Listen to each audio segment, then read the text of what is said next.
When a tornado saved the United States Capitol, scares British. The taking of the city of Washington by the British forces under Major General Ross on August 24, 1814. The public property destroyed amounted to $30 million. 148 GW 478. The taking of the city of Washington by the British forces under Major General Ross on August 24, 1814. The public property destroyed amounted to $30 million. 148 GW 478. 196 years ago today, the British sacked the District of Columbia. They were, in turn, sacked by a tornado. In 1814, the British wanted revenge. U.S. troops had burned the legislative building, government structures, and private warehouses in the Battle of York, modern-day Toronto, and the Brits were inclined to teach their former colonies a lesson in how to properly sack a city. Their charge on the American capital city was led by British Major General Robert Ross and Admiral George Cockburn, who burned the Capitol, the White House, the Treasury Department, and plenty of other government buildings without losing a single soldier.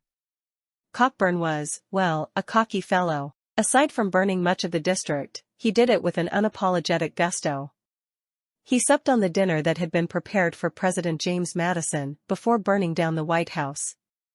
While marching back through the city, he also made a stop at the National Intelligencer, where the editor had been telling some tough stories about him, and later had all the C's removed from the press so the editor could no longer spell his name.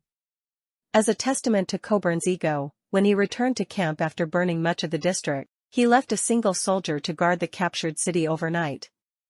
Unfortunately for Cockburn, day 2 of sacking the U.S. Capitol did not go so well. First, a dozen of his soldiers were killed when gunpowder and ammunition was accidentally ignited at modern-day Fort McNair. Then a tornado struck. While historians and meteorologists can't quite commit to whether D.C. experienced a serendipitous hurricane, tornado, tropical storm, or severe thunderstorm, they all agree that the weather turned quite nasty on the Redcoats, according to one British account from George Muller's The Darkest Day. Of the prodigious force of the wind it is impossible for you to form any conception. Roofs of houses were torn off by it, and whisked into the air like sheets of paper, while the rain which accompanied it resembled the rushing of a mighty cataract rather than the dropping of a shower. The darkness was as great as if the sun had long set and the last remains of twilight had come on, occasionally relieved by flashes of vivid lightning streaming through it, which, together with the noise of the wind and the thunder, the crash of falling buildings, and the tearing of roofs as they were stripped from the walls, produced the most appalling effect I ever have, and probably ever shall, witness. This lasted for nearly 2 hours without intermission, during which time many of the houses spared by us were blown down and 30 of our men, besides several of the inhabitants, buried beneath their ruins. Our column was as completely dispersed as if it had received a total defeat, some of the men flying for shelter behind walls and buildings and others falling flat upon the ground to prevent themselves from being carried away by the tempest. The storm did its damage to the city, but the deluge also helped extinguish the flames of the burning Capitol. The district was abandoned after just 26 hours, and the War of 1812 would stretch on until the Treaty of Ghent.